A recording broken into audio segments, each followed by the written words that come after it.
இருக்கக்கூடிய இந்த திருவைகுண்டம் என்கிற கிராமத்தை சார்ந்த பட்டியலின பள்ளி மாணவன் தேவேந்திர ராஜ் மீதான அந்த சாதிவெறி தாக்குதலை கண்டித்து தமிழ் புலிகள் கட்சியின் சார்பில் இந்த கண்டன ஆர்ப்பாட்டத்தை தலைமையேற்று நடத்தி கொண்டிருக்கக்கூடிய தூத்துக்குடி தொகுதி சட்டமன்ற தொகுதி மாவட்ட செயலாளர் தம்பி வேங்கை வேல்முருகன் அவர்களே, கோட்டப்படாரம் சட்டமன்ற தொகுதியினுடைய செயலாளர் தம்பி ஆட்டோ சரவணன் அவர்களே, முன்னிலை வகித்துக் கொண்டிருக்கக்கூடிய கோவில்பட்டி சட்டமன்ற தொகுதி செயலாளர் அண்ணன் வீரப்பெருமாள் அவர்களே, விளாத்திகுளம் தொகுதி சட்டமன்ற செயலாளர் தம்பி காடல்குடி கணேசன் அவர்களே, கரும்புலி குயிலி பேரவையை சார்ந்த அக்கா மாரியம்மாள் அவர்களே, பாளை சட்டமன்ற செயலாளர் தம்பி தமிழ்மணி அவர்களே, தேவா அவர்களே, தோழர் சையது அலி அவர்களே, திருநெல்வேலி சட்டமன்ற தொகுதி செயலாளர் தம்பி ரூபன் என்ற பாண்டியன் அவர்களே, ராதாபுரம் சட்டமன்ற தொகுதி செயலாளர் செட்டிகுளம் காளிதாஸ் அவர்களே, அம்பை சட்டமன்ற தொகுதி செயலாளர் தம்பி அம்பை ராஜ் அவர்களே, இங்கே எனக்கு முன்னர் கண்டன உரை நிகழ்த்தி சென்றிருக்கக்கூடிய கட்சியின் மாநில நிர்வாகிகள் தோழர் தமிழரசு நெல்லை தமிழரசு அவர்களே, தம்பி திருவளவன் அவர்களே, வழக்கறிஞர் தம்பி பீமாராவ் அவர்களே, கண்டன உரை நிகழ்த்தி சென்றிருக்கக்கூடிய தோழமை இயக்கங்களை சார்ந்த தமிழர் விடுதல் கட்சியை சார்ந்த தோழர் சந்தனராஜ் பாண்டியன் அவர்களே, விடுதலை சிறுத்தைகள் கட்சியினுடைய பொறுப்பாளர் தோழர் ஆட்டோ கணேசன் அவர்களே, புரட்சிகர இளைஞர் முன்னணியை சார்ந்த தோழர் சுஜித் அவர்களே, விடுதலை சிறுத்தைகள் கட்சியினுடைய பொறுப்பாளர் தோழர் சார்லஸ் அவர்களே, திராவிடர் கழகத்தினுடைய பொறுப்பாளர் தோழர் முனியசாமி அவர்களே, மனிதநேய ஜனநாயக கட்சியை சார்ந்த தோழர் ஹசன் அவர்களே, மக்கள் அதிகாரத்தை சார்ந்த நெல்லை மண்டல செயலாளர் தோழர் செல்வம் அவர்களே, இந்த போராட்டத்தை நெறிப்படுத்திக் கொண்டிருக்கக்கூடிய தூத்துக்குடி பாராளுமன்ற தொகுதி செயலாளர் தாஸ் அவர்களே, கட்சியின் மாநில அமைப்பு செயலாளர் அக்கா தச்சை மாலத்தி அவர்களே, கரும்புலி குயிலி பேரவையை சார்ந்த பொறுப்பாளர்களே, விளாத்திகுளம் பகுதியிலிருந்து வருகை தந்திருக்கக்கூடிய தாய்மார்களே, பல்வேறு அமைப்புகளை சார்ந்த ஜனநாயக சக்திகளே, உங்கள் அனைவருக்கும் இந்த நேரத்தில் என்னுடைய பணிவார்ந்த வணக்கத்தையும் நெஞ்சார்ந்த நன்றியும் தெரிவித்துக் கொள்கிறேன். தோழர்களே, கடந்த 10ஆம் தேதி 11ஆம் வகுப்பு படிக்கின்ற மாணவன் தம்பி தேவேந்திர ராஜ் மீது ஒரு சாதிவெறி தாக்குதலை சாதிவெறி கும்பல் நடத்தியிருக்கிறார்கள். அவர்களும் சக மாணவர்கள் என்று எனக்கு முன்னர் பேசிய தோழர்கள் சுட்டிக்காட்டினார்கள். கபடி விளையாட்டில் அரியநாயபுரத்தை சார்ந்த தலித் இளைஞர்கள் வெற்றி பெறுவதை பொறுத்து கொள்ள முடியாத சக பள்ளி மாணவர்கள் இப்படி ஒரு கொலைவெறி தாக்குதலை நடத்தி இருக்கிறார்கள். தம்பி தேவேந்திர ராஜ் அவர்கள் நெல்லை அரசு மருத்துவமனையிலே தீவிர சிகிச்சை பெற்று வருகிறார். இன்னும் அவர் உடல் தேரவில்லை. அவர் மீதான கொடுங்காயம் இன்னும் ஆறவில்லை. அவருக்கு தீவிர சிகிச்சை அளிக்கப்பட்டு இன்றைக்கும் உயிருக்கு போராடி கொண்டிருக்கக்கூடிய நிலையில் தம்பி தேவேந்திர ராஜ் இருக்கிறார். ஒரு கபடி விளையாட்டில் வெற்றி பெற்றதை பொறுத்துக் கொள்ள முடியாமல் இத்தகைய சாதிய படுகொலை செய்ய வேண்டும் என்கிற நோக்கத்தோடு அந்த கும்பல் அந்த வெறியாட்டத்தை நடத்தி இருக்கிறார்கள். காலம் காலமாக எங்கள் மீது மலத்தை அள்ளி வீசினார்கள். காலம் காலமாக எங்கள் மீது செருப்புகளை எறிந்தார்கள். ஆடுகளும் பன்றிகளும் நடமாட முடியாத வீதிகளிலே ஒடுக்கப்பட்ட பட்டியல் சாதிக்காரன் நடந்தால் தீட்டு என்று தடுத்தார்கள். குளத்திலே தண்ணீர் அருந்த முடியாது, பொது வீதிகளே நடமாட முடியாது, நல்ல உடை உடுத்தக்கூடாது, வேட்டி உடுத்தக்கூடாது, சட்டை உடுத்தக்கூடாது, தோளில் துண்டு போடக்கூடாது. இப்படி காலம் காலமாக எங்கள் மீதான அடக்குமுறையை இந்த ஒடுக்கப்பட்ட மக்கள் சகித்துக் கொண்டார்கள், பொறுத்துக் கொண்டார்கள்.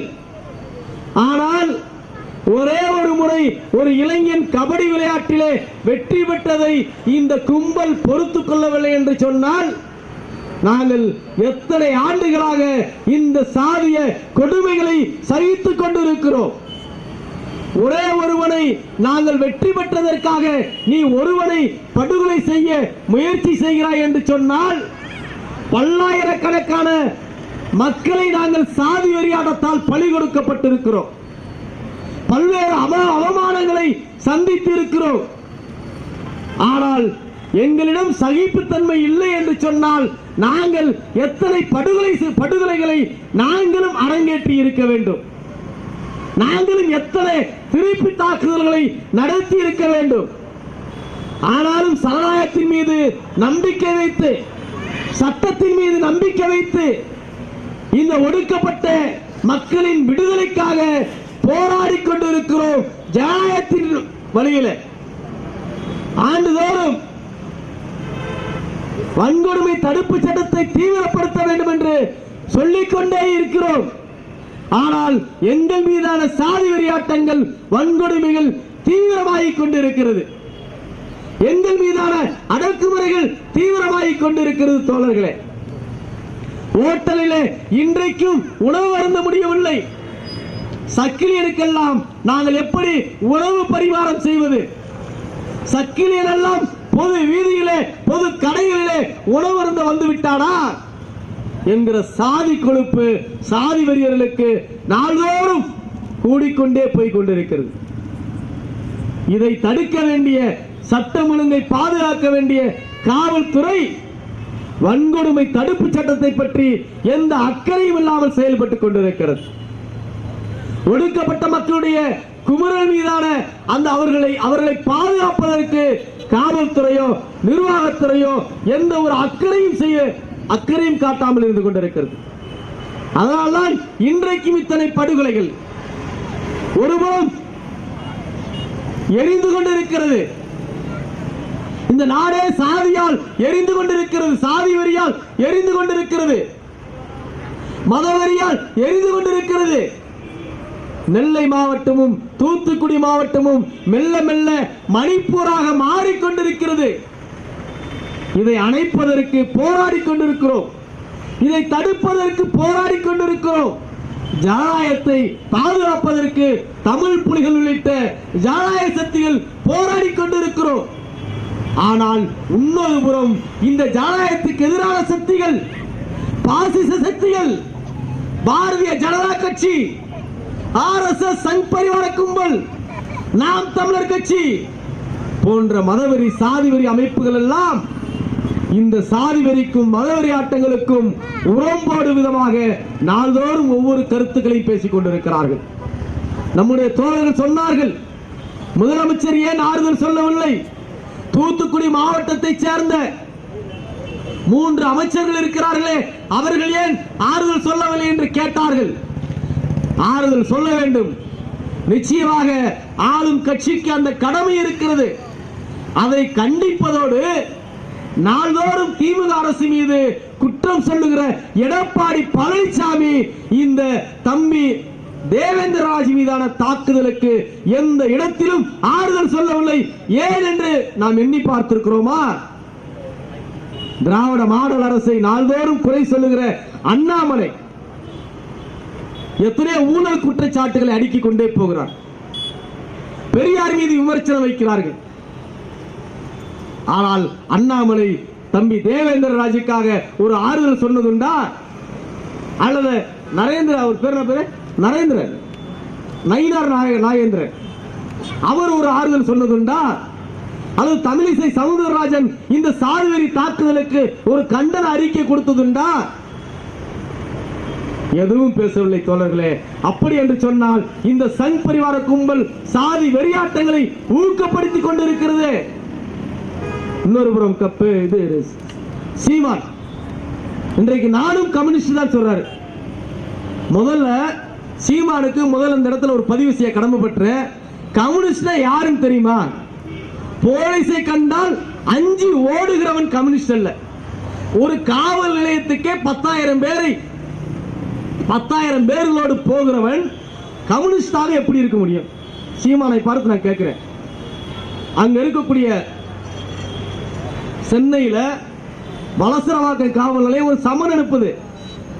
விஜயலட்சுமி பாலியல் குற்ற வழக்கிற்காக சீமானுக்கு ஒரு சமன் அனுப்புது. மீடியாக்கள்லாம் ஏதோ சந்திர மண்டலத்திலிருந்து சுரிஞ்சு நம்ம சுனிதா அவங்க வந்தாங்கல்ல, எப்படி அதை கூட அந்த அளவுக்கு பிரபலமா காட்டல.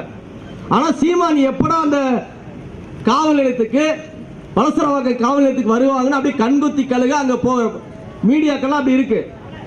அங்க 10,000 பேரோட போற சீமான் எப்படி கம்யூனிஸ்ட் ஆக முடியும்? நான் கேட்கிறேன். நானும் கம்யூனிஸ்ட் தான். கம்யூனிஸ்டுகள் என்ன செய்தார்கள் சீமான் கேட்கிறாரு. கம்யூனிஸ்டுகள் உன்னை மாறி பாலியல் குற்ற வழக்கில் ஈடுபட மாட்டார்கள். கம்யூனிஸ்டுகள் உன்னை போல திரள் நிதி திரட்ட மாட்டார்கள். கம்யூனிஸ்டுகள் உன்னை போல வழக்குகளுக்காக அஞ்சி ஓட மாட்டார்கள். கம்யூனிஸ்டுகள் உன்னை போல குற்ற வழக்குகளில் குற்றச் செயல்களில் ஈடுபட மாட்டார்கள். கம்யூனிஸ்டுகள் யாரையும் ஒருமையில் பேச மாட்டார்கள். கம்யூனிஸ்டுகள் தலைவர்களை மதிப்பார்கள். கம்யூனிஸ்டுகள் பண்பாடுகளாக இருப்பார்கள். நீயும் கம்யூனிஸ்ட் எப்படி இருக்க முடியும்? நானும் கம்யூனிஸ்ட் சொல்றேன். கம்யூனிஸ்ட் என்ன செய்தார் என்று சொல்றேன்.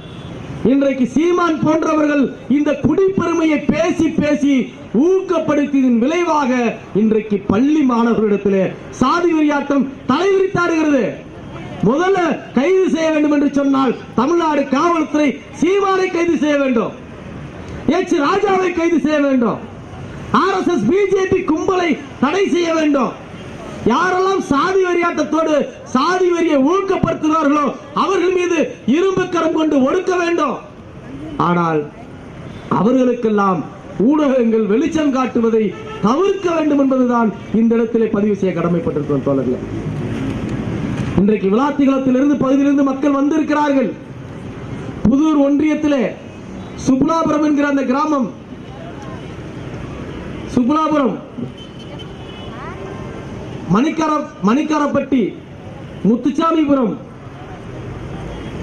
இன்னும் உள்ளிட்ட பல்வேறு கிராமங்களிலிருந்து வந்திருக்கிறார்கள் மக்கள்.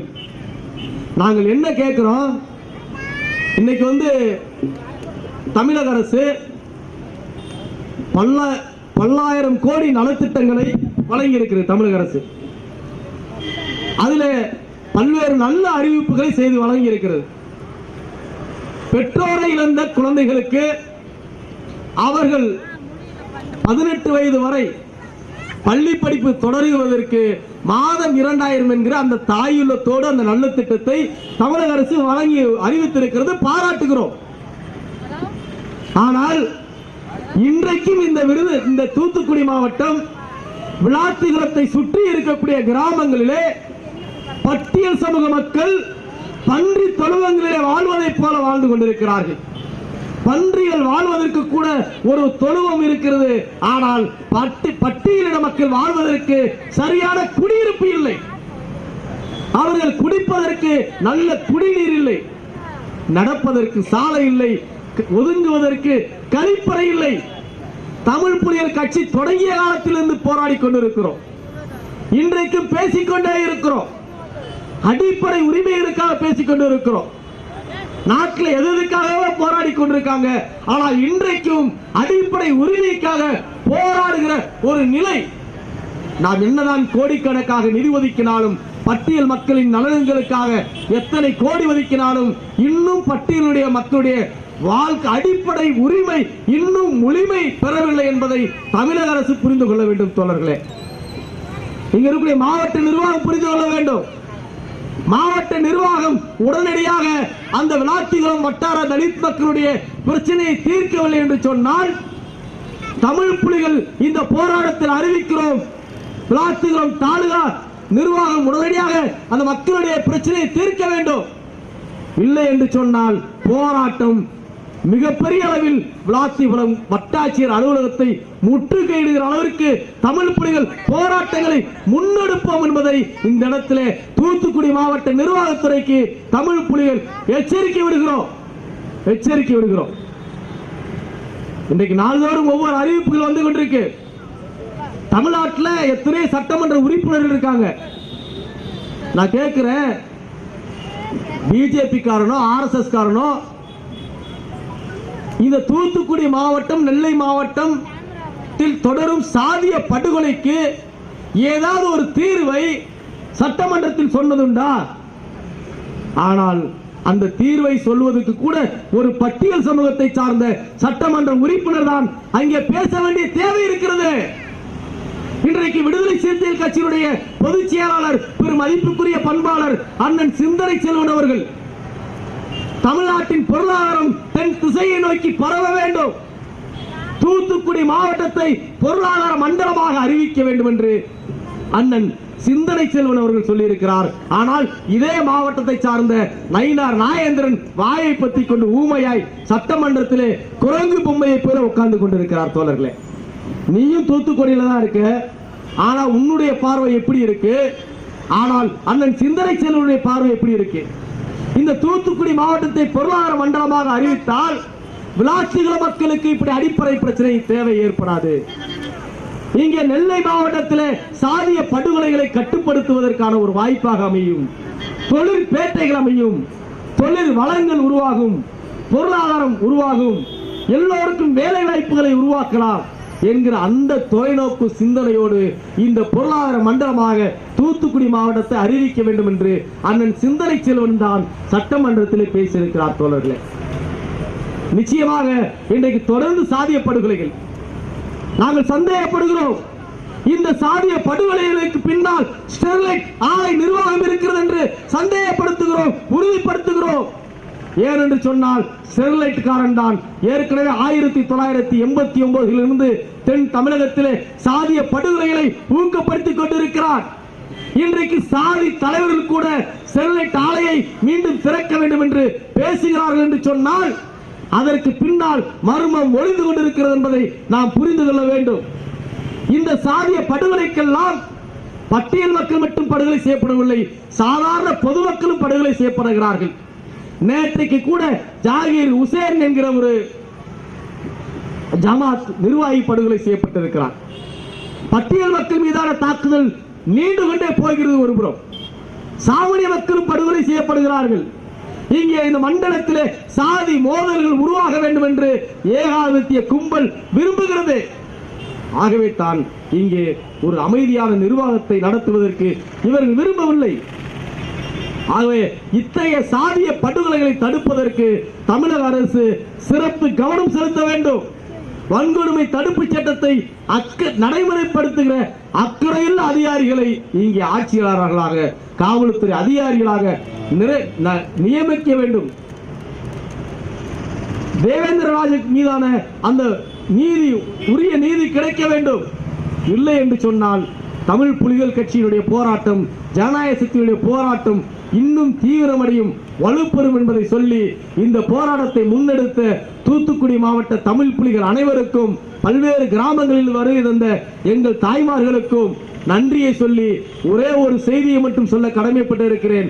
தூத்துக்குடி மாவட்ட நிர்வாகத்துறையே விளாத்திகுளம் மக்களுக்கான அடிப்படை பிரச்சனையை உடனடியாக நிறைவேற்ற வேண்டும். இல்லை என்று சொன்னால் அதற்கான எதிர்விளைவை தமிழ் புலிகள் கட்சி ஆற்றும் என்பதை எச்சரிக்கையோடு சொல்லி போராட்டத்தை முன்னெடுத்த தோழர்களுக்கு நன்றி கூறி விடைபெறுகிறேன். நன்றி, வணக்கம் தோழர்களே.